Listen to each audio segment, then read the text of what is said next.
My name is Dr. B.L. Narasaya. I retired from Geological Survey of India as Deputy Director General. Geological Survey of India is a prestigious organization, earth science oriented, and has spheres of activities in geology, geophysics, geochemistry, oceans, etc., environment, and even applications like medical geology, which have been cropping up in recent years as special investigations.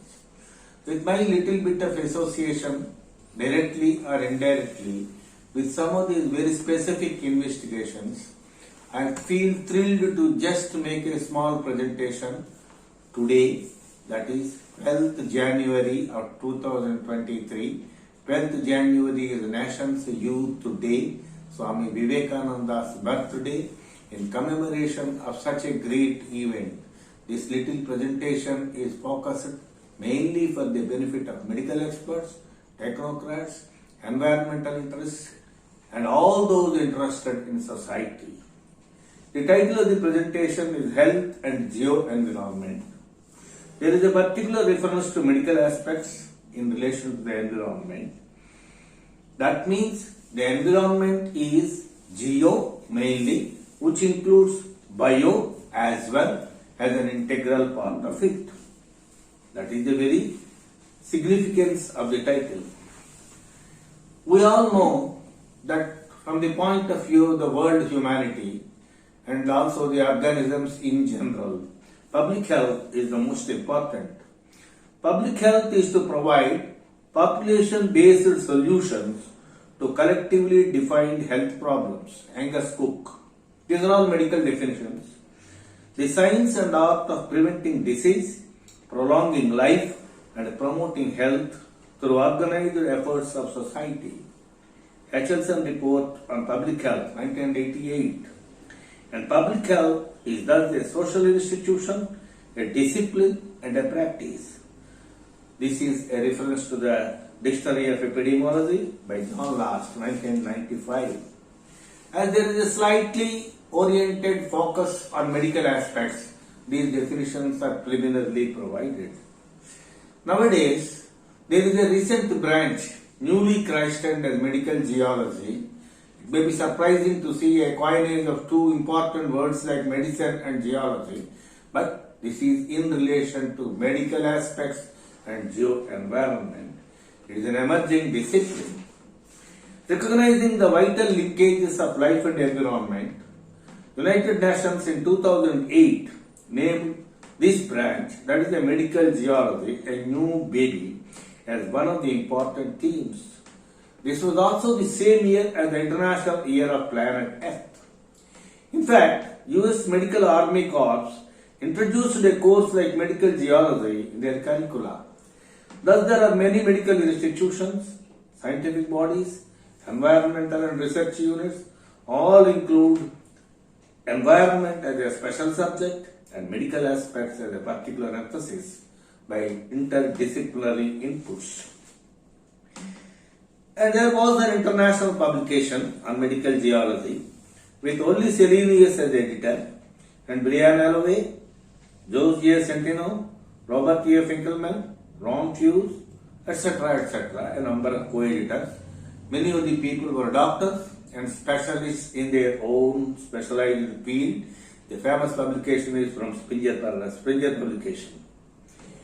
And under this international aegis, an international geological correlation program number 454, India also hosted international seminars, one hosted in Nagpur in 2004, and prior to that, Osmania University and the Geological Survey of India hosted a special theme focus on the disease fluorosis with all the related specialists in the field, and they focused on the distribution of fluorosis, the science behind, the causeways, the pathways, etc., in a very detailed manner.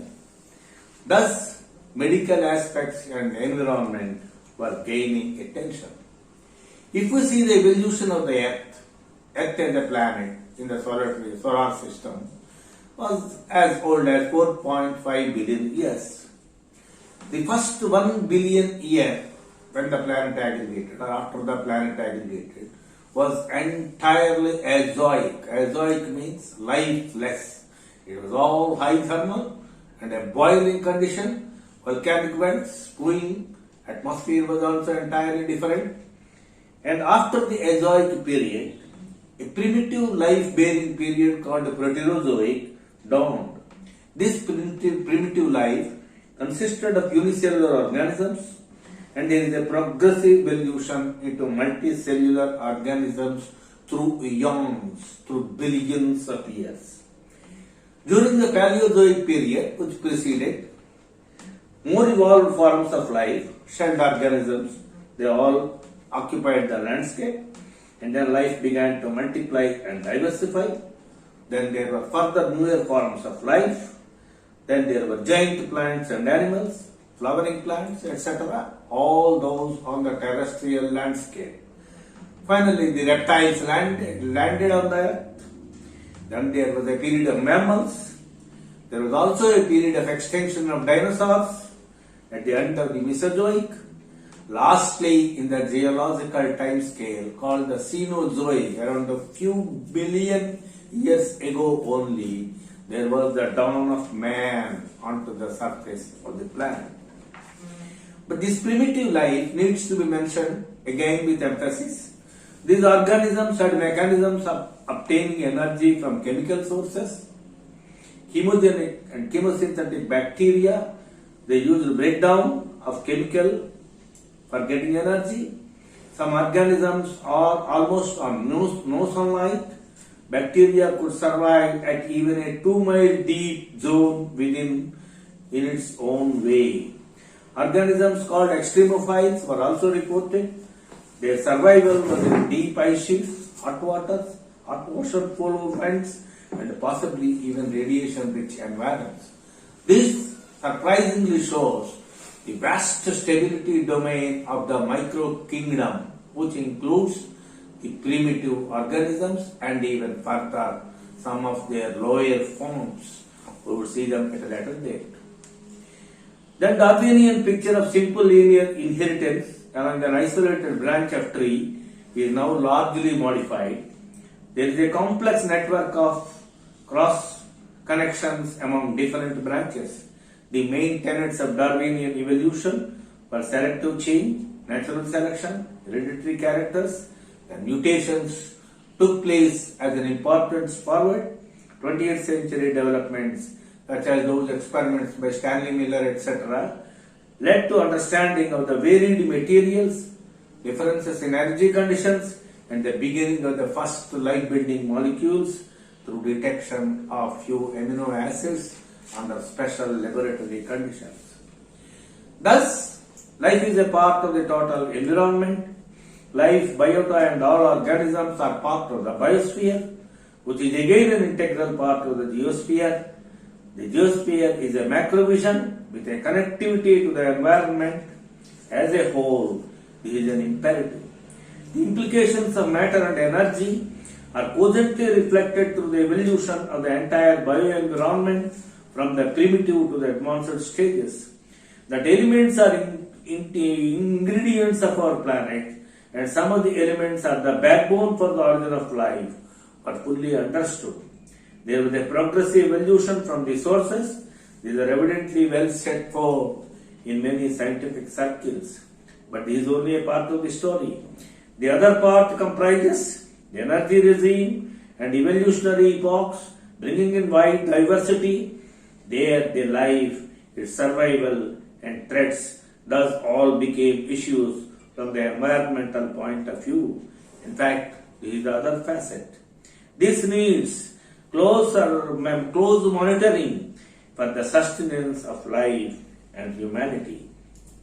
Nowadays, modern advances have also made probes into understanding of radon survey made in US geology, US environs for houses even, and the water quality being emphasized very, very thoroughly at all levels as an important thing, and there are witnessing of pollution effects and the rivers damaged by the effluents, and even there is an air quality deterioration. All these are chemical responses reflected upon the environment, and thereby the life is also threatened to various degrees. But ultimately, human welfare is the most important globally. As Aristotle has told, nature proceeds little by little from things lifeless to animal life in such a way that it is impossible to determine the line of demarcation. Thus, if we analyze the chemical picture, atoms are important. Some of the chemical atoms have gone into the bio makeup of the life. Even human body is made up of elements only, but elements alone do not mean the life.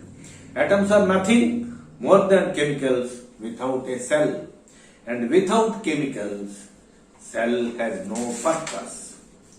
And as important early physicians and doctors have pointed out, the elements have either a major component or a minor component or a trace component and have their degree of influence. There is thus a famous saying, the dose makes a poison, Paracelsus. A balance is needed between essentials and toxics. Now if we go into the diversity of what we call elements and minerals entering the life of the organic kingdom. There are the enrichments of particular elements with biota. We will see some of them. This can be called geogenic sources, vis-a-vis organic accumulations of elements into the life systems. Fishes bioaccumulate mercury. It was all well known. The history of Minamata Bay disease is still in the memory. Barium accumulates in single-celled algae called desmids. Boron accumulates in plants. Bromide accumulates in marine plants. Barium and boron both act as gravity sensors. Eggs of seabirds have organobromine compounds. Land plants are sourced from the soil, which is the repository of most of these trace elements. Bromine is also in the seawater. Accumulation of vanadium in fishes called tunicates was also well known. And goiter, an iron deficiency disease, is treated with seaweeds. Thus, marine worms were also observed to absorb vanadium. One species, Acidia nigra, has blood cells with lot of vanadium content. It has the ability to concentrate vanadium to many times more than the surrounding water. Japan tried harvesting Acidians for their vanadium content. They will be grown in their shelf regions. The ash of Venezuelan oil is also rich in vanadium. Amanita muscaria has 180 parts per million of vanadium dry weight. Toadstools take up a lot of vanadium. The plants at that time absorbed much more vanadium than today's plants, as well as far as Venezuelan oil is concerned. Seaweeds contain hundreds of organohalogens. Organohalogens serve as hormones. Our white blood cells generate bromine, chlorine. These fight against infection. Sponges and blue-green algae contain chlorine atoms. Thus, organohalogens continue to play a role in health. Vast majority are not toxic. An equidarian frog produces an organochlorine 500 times more potent than morphine. Many marine creatures, algae, bacteria, fungi, etc., plants, seaweeds, Irish moss, marine algae, blue-green algae, sponges, fishes, sunfish, starved fish, etc., and their products have also been reported to have different forms and reported to have medicinal value. This was the linkage between nature, environment, life, and the metal contents or the mineral contents, what is generally called as far as entering the organic kingdom is concerned. Sea sponges further grow bones of silica glass. Human bones have calcium phosphate. Calcium keeps the body in shape. Garlic and onion have a sulfur content. Potassium is in the body, which is critical. It keeps things moving in the body. Radioactive bananas have K40 radiation. Calcium is rich in milk. Calcium makes bones. Cell biochemistry. Hydroxyapatite or poorly crystallized apatite is part of the bone structure. Iron atoms are in the core of a protein, hemoglobin. Iron atoms are important in the enzymes. Hemoglobin contains iron, chlorophyll contains magnesium. Blue blood of spiders contains copper. Horseshoe crabs contain copper. Vitamin B12 is rich in cobalt. Selenium is required in some enzymes.